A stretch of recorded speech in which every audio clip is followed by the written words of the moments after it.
हमेशा बहुत प्योर वे में मुझसे डिस्कस करते थे। मेरी मॉम भी हमेशा से कलाकार थी, तो वो हमेशा कलाकारी की बात करते थे। वो बिज़नेस की बात इतना शायद जानते ही नहीं थे मुझसे करने के लिए। तो वो शायद मैंने खुद समझा है। पिछले ये जो बैठे हैं ना मेरे साथ, इनको मैं 18 साल से जानता हूँ। 18 साल, 12, 13, 15 साल, जब भी मैं से पहले आए थे ये। तो हाँ, आई थिंक 15 साल हो गए। और जब भी मुझे कुछ भी नंबर्स का पता करना होता तो मैं इनको फ़ोन करता था। और अब फाइनली ये अपनी पहली फिल्म प्रोड्यूस कर रहे हैं। So I am very proud of Aman. ताली बजा दो यार, प्रोड्यूसर Guys, ने सब let's थैंक यू। yeah. आपका भी पहला दिन आएगा, लोग ताली बजाएंगे, अच्छा लगेगा। सो हमेशा नंबर्स ये मुझे बताते थे और धीरे धीरे समझाते भी थे कि अलग अलग जॉनर्स होते हैं, उनके लिए अलग अलग तरह की ऑडियंस होती है। मेरे लिए सबसे ज़रूरी ये है कि मेरी फिल्म की जो ऑडियंस है, मैं उसको मैक्सिमाइज कर पाया या नहीं। जितने लोग इस फिल्म या इस सब्जेक्ट को देख सकते थे, समझ सकते थे या इंटरेस्टेड होते, वो इस सब्जेक्ट को देखते हैं या नहीं। और मेरी फिल्म की क्वालिटी कितनी अच्छी है, बिकॉज जब फिल्म की क्वालिटी बेहतरीन होती है तो वो अपनी ऑडियंस से ज़्यादा बाहर तक जा सकती है। तो एक आपकी कोर ऑडियंस होती है और एक वाइडर ऑडियंस होती है जो कोई भी अच्छी फिल्म देखना पसंद करती है। और तीसरी चीज़ है कि आपकी अपनी एक ऑडियंस होती है जो आपको पसंद करती है as an actor, so it's a mixture of all these things. Of course box office is very important.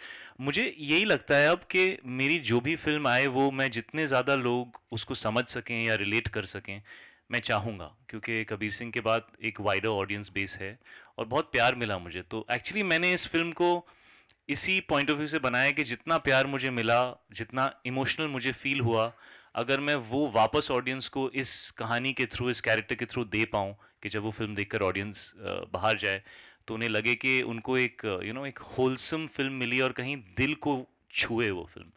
तो मैंने वो सोच कर ये फिल्म की है, बिकॉज एक्चुअली जब आप दिल को छू जाते हैं तो नंबर्स ना वो इम्पोर्टेंट नहीं होते, वो आ जाते हैं, लेकिन दिल को छूना बहुत इंपॉर्टेंट है। हम फिल्में शायद इसी वजह से बनाते थे और अब भी बनानी चाहिए। शायद आपने पापा का जिक्र किया अभी थोड़ी देर पहले। One of the finest actors माने जाते हैं हिंदी फिल्म इंडस्ट्री के। एक चीज़ अगर मैं आपसे जानना चाहूँ कि आपने बेस्ट क्वालिटी क्या इम्बाइब की है अपने पापा से, बतौर एक्टर या बतौर सन, क्या बताना चाहेंगे? वो आपको डायरेक्ट भी कर चुके हैं पहले और फिर से काम करने का मौका मिला है, तो क्या कहना चाहेंगे एक बेस्ट क्वालिटी जो आपने इम्बाइब की उनसे? उनके अंदर बहुत सारी क्वालिटीज़ हैं, लेकिन एज अ प्रोफेशनल मैंने उनसे जो इम्बाइब किया है वो ये है कि मैंने उनका जो वर्क एथिक है और जो अपने काम की तरफ एक एक इनोसेंस होता है कि आप ऐसे हर चीज़ को अप्रोच करते हैं जैसे शायद आपकी पहली फिल्म है, वो मैंने अपने डैड में देखा है। वो कभी ऐसे नहीं बिहेव करते कि अब तो मैं प्रोफेसर या प्रिंसिपल हो गया हूँ। वो हमेशा स्टूडेंट की तरह ही हर फिल्म को, हर कैरेक्टर को अप्रोच करते हैं। और उनके जैसे दिग्गज कलाकार अगर इतना हम्बल रह सकते हैं तो हमारी क्या औकात। मैंने यही सीखा है। Hello, Shahid sir, in front of you. What's Yeah, up brother? yeah. So the trailer 2 is also looking fantastic. So congratulations to the thanks team. यार, पहले किसी इंसान ने रिस्पॉन्स तो दिया। हम लोग तो ये सोचे जवाब तो दे देंगे, पर लगा कैसा। Yeah, so no. So happy you like it, thank you. Being a cricket fan, it's look fantastic and अभी तो यंग हूँ फिर भी रिलेटेबल लग रहा है. तो या सो माय अभी तो क्वेश्चन. यंग हूँ मतलब शादी नहीं हुई तेरी? नहीं बिल्कुल शादी के बाद सडनली ओल्ड हो जाएगा तू, देखना तो। नहीं. Okay, so the question is cricket में टाइमिंग बहुत इंपॉर्टेंट होता है एंड जैसे कि हमने देखा कि मूवी एक दो बार पोस्टपोन हुई दिसंबर में, फिर अभी 14th. खैर आज के टाइमिंग क्लैशेस के बारे में तो छोड़ ही देते, बट मेरा क्वेश्चन यही था कि मूवी में दिखाया गया है जो आप कैरेक्टर प्ले कर रहे हैं, क्या आपको लगता है कि करियर में भी एक शिफ्ट लाने के लिए टाइमिंग बहुत इंपॉर्टेंट होता है? मुझे ना मेरे काफ़ी एक बहुत करीबी, बहुत सीनियर लाइक फैमिली मेम्बर थे। उन्होंने कहा था कि जिन लोगों को ज़्यादा जल्दी सक्सेस मिल जाती है, they are like very strong trees. और अगर आप देखें जब भी जोर की हवा चलती है तो बड़े पेड़ गिरते हैं, छोटे पेड़ नहीं गिरते, वो ऐसे मूव करके एडजस्ट हो जाते हैं। और बड़े पेड़ जो होते हैं, जो बहुत स्ट्रांग होते हैं, वो गिर जाते हैं because they don't know how to be mobile, and उन्होंने यही कहा था कि जब आपको जल्दी सक्सेस मिलती है तो आपको समझ ही नहीं आता कि ज़िंदगी में कभी कभी टाइम के साथ थोड़ा एडजस्ट करना ज़रूरी है। और जब थोड़ा लेट सक्सेस मिलती है तो क्योंकि आप शुरुआत से ज़िंदगी को फ्लेक्सिबली जीना सीख लेते हो कि भाई कभी सक्सेस आएगी, कभी फेलियर आएगी, तो लाइफ में आप चलते रहते हो, कोई प्रॉब्लम नहीं होता। तो मुझे उससे ये सीख मिली थी कि कभी कभी थोड़ा लेट अगर सक्सेस आए तो शायद वो ज़िंदगी के लिए बेहतर है, बिकॉज इंसान भी तो अच्छा बनना है और कुछ सीखना भी तो है। सिर्फ सक्सेस लेके क्या करेंगे? हलवा बनाएंगे उसका? ज़िंदगी भी तो जीनी है। जी. शाहिद, मेरा सवाल आपसे है। यहाँ बाप कैसी हैं आप? जी, बस इतनी ठीक हूँ। खूबसूरत लग रही हैं आज आप। थैंक यू, ये जो थैंक यू बिंदी बेटा। लगाई है ना आपने गेम कर दिया है, हाँ? थैंक यू, तो थैंक साइड यू। में तू क्यों शर्मा रहा है? तूने थोड़ी बिंदी लगाई है। जी जी, तो मेरा मेरा सवाल आपसे ये है, अभी अभी आपने कहा कि आपके माता पिता दोनों बहुत, मेरा दो सवाल है इसी से जुड़ा हुआ। आपने कहा कि मेरे माता पिता दोनों बहुत टैलेंटेड एक्टर्स थे, तो क्या कहीं कोई हैं वो हैं। सॉरी आप सॉरी थे बोलेंगे मुझे घरे चपेट पड़ेगी। तू होगा, थे, हम तो हैं। Sorry sorry my parents are still very much in the zone. दोनों बहुत अच्छे टैलेंटेड हैं। Thank you ji. तो क्या कहीं जो आपने कहा कि उससे कम मैं होड़ नहीं दूंगा, जो आपका जो डायलॉग है, और आप क्योंकि आप खुद पिता बन चुके हैं, तो क्या आपके बच्चों, जैसे किट्टू ने आपकी पूरी जिंदगी बदल दी एक जर्सी को लेकर, उसी तरह क्या आपके बच्चों ने कुछ ऐसा किया जिसने आपको कुछ आप में बदलाव लाया? सबसे पहले तो आपका बहुत अच्छा सवाल है, और मुझे लगता है कि अगर मैं एक बाप नहीं होता तो मैं शायद इस फिल्म को नहीं निभा पाता जिस तरीके से मुझे निभाना था। शायद ये फिल्म भी मेरे दिल को इसलिए छू गई क्योंकि अब मैं एक पेरेंट हूँ, तो मुझे वो रिश्ता समझ में आता है। क्योंकि जब आप बेटे होते हो ना, तो आपको कभी समझ में नहीं आता कि बाप को क्या फील होता है। चाहे आप कितना भी कोशिश करें, वो आपको हमेशा ऐसा लगता है, why doesn't he understand me, why does he do this, why does let me be me, I want to be me, ये सब एक तरफ लगता है। लेकिन जब आप बाप बन जाते हो ना, तो आपको सब समझ में आने लगता है कि आपके फादर या आपके मदर आपको जो भी कहते थे वो क्यों कहते थे। बिकॉज एक पेरेंट का जो अपने बच्चे की तरफ जो एक इमोशन है, लाइक मुझे ऐसा लगता है कि जब आप अपने 30s में पहुंच जाते हो, तो आपकी ज़िंदगी एक खुली किताब होती है जो आप कहीं बीच में हो। अगर 100 पेज की पन्ने की किताब है तो आप कहीं 40-50 पेजेस पे हो। आपका हर रिश्ता जो है वो 40-50 पेजेस का बैगेज लेके चल रहा है।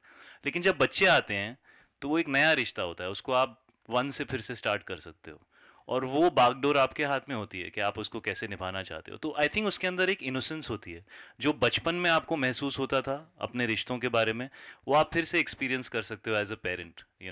सो वो चीज़ मैंने आफ्टर बिकमिंग अ पेरेंट समझी कि यार ये तो बच्चा इनोसेंट है, मैं जैसा रहूँगा ये मुझसे वो सीखेगा, और हमारी रिलेशनशिप उसका दारोमदार मेरे ऊपर है। जब मैं बच्चा था तो मेरे पेरेंट्स के ऊपर था उसका दारोमदार। सो वो बहुत बड़ी चीज़ है जो मैंने सीखी है। और दूसरा पार्ट क्या था आपके सवाल का?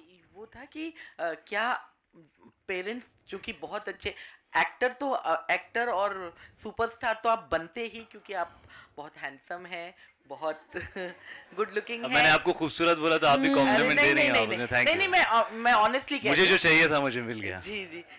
लेकिन एक्टर होने का कितना आपके ऊपर वो था, प्रेशर था कि? प्रेशर नहीं था एक्चुअली, मुझे लगा ही नहीं था मैं एक्टर बन पाऊंगा, क्योंकि एक्चुअली ज़्यादातर लोग जानते ही नहीं थे कि मैं डैड का बेटा हूँ, क्योंकि मेरे पेरेंट्स सेपरेटेड थे और मैं बॉम्बे में नहीं रहता था। मैं बॉम्बे में काफ़ी लेट आया, और मॉम सिंगल पेरेंट थी। मैं और ईशान, मैं थोड़ा बड़ा था, ईशान तो बहुत ही छोटा था। तो मैंने कभी किसी को बताया भी नहीं, और तो मुझे पता भी नहीं था कि लोग एक्सेप्ट करेंगे या नहीं करेंगे। तो एक्चुअली फर्स्ट फिल्म जब मिल गई मुझे और बन गई, तो लोगों ने जाके थोड़ा वो टाइम पे आई थिंक गूगल होता था, नहीं होता था वो टाइम पे, I don't know if it was there, but nobody नहीं था ना 2003 रीडिफ याहू। हाँ, तो वही तो सर्च इंजन्स आई थिंक इतने नहीं थे, तो लोगों ने जाके पता किया कि ये कौन है, तो पता चला अच्छा ये है। तो वो एक्चुअली मेरे डेब्यू के बाद हुआ, तो मुझे तो लगता ही नहीं था कि मुझे मौका मिलेगा। लाइक मृणाल तो फिर भी टीवी की बहुत बड़ी स्टार है। मैं सीरियसली कह रहा हूँ, honestly, she was very very popular on TV. But मेरे लिए तो ऐसे ही था, ये मेरी पहली पिक्चर नहीं चली तो मेरा तो मतलब एकदम आउट हो जाऊंगा मैं। So I think it's a blessing that I am an actor. और मैं जानता हूँ लोग शायद ना माने इस बात को, क्योंकि मेरे पेरेंट्स टेक्निकली एक्टर्स हैं, लेकिन वो ज़्यादा लोगों को नहीं जानते थे। Hi everyone, Preeti here from first. Hi. Where are you, Preeti? Hi Preeti. तुझे तो होस्टिंग करनी चाहिए यार।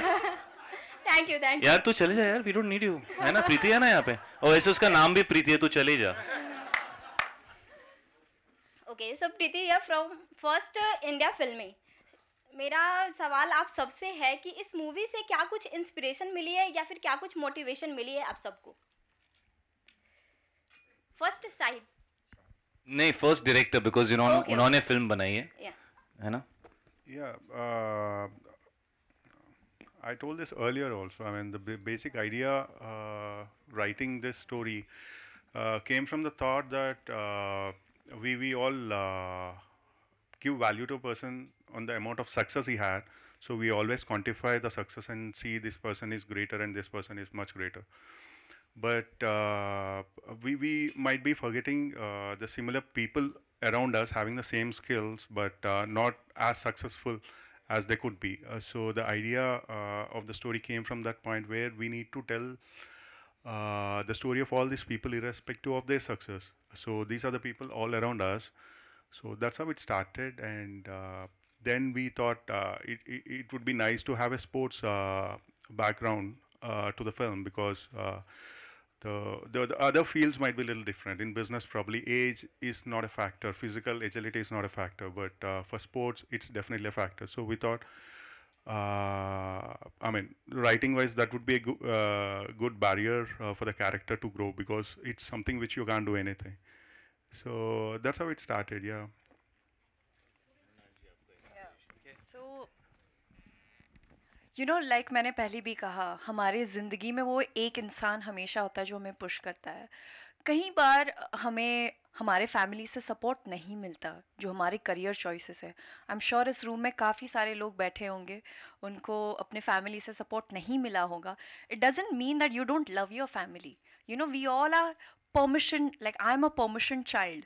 जब तक मुझे परमिशन नहीं मिलती है मैं 100% नहीं कर पाऊँगी.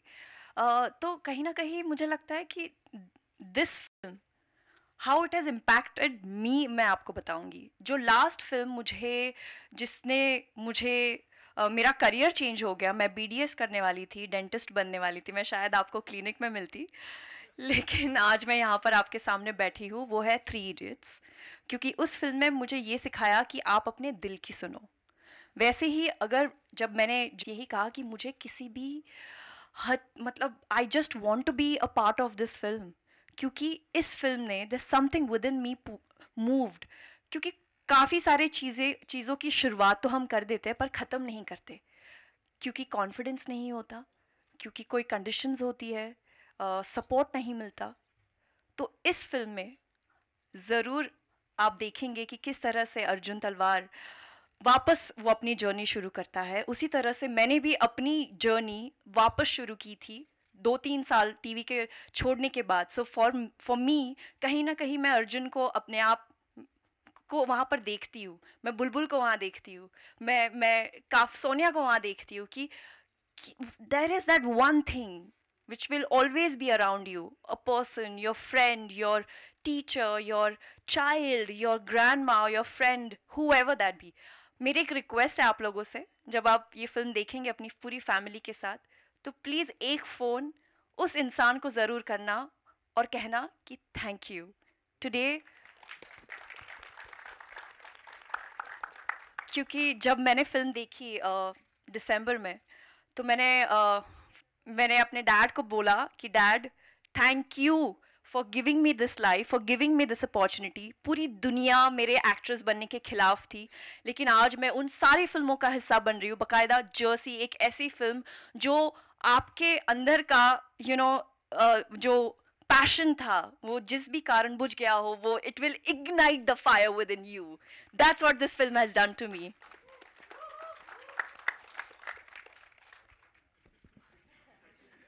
मुझे डर लग रहा है इन्होंने जो जवाब दिया उसके बाद मेरा सब फुस हो जाएगा वीक ऐसा. नहीं, एक्चुअली मैंने बहुत पर्सनली कनेक्ट किया था. मैंने पहले भी बात की है इसके बारे में इस सब्जेक्ट के साथ, क्योंकि हमारा काम कुछ ऐसा है और शायद बहुत सारे काम ऐसे हैं जहाँ जब आप अपने mid-30s में आते हैं तो बड़े सारे नए लोग आते हैं. लोग उनके बारे में बड़े एक्साइटेड होते हैं, और अगर आप बहुत ज़्यादा हाई पे नहीं होते अपने करियर में तो आपको ऐसा लगता है कि यार क्या लोग भी मुझे उतनी इंपॉर्टेंस देंगे, इतने सारे नए लोग आ रहे हैं, इतना सब कुछ हो रहा है.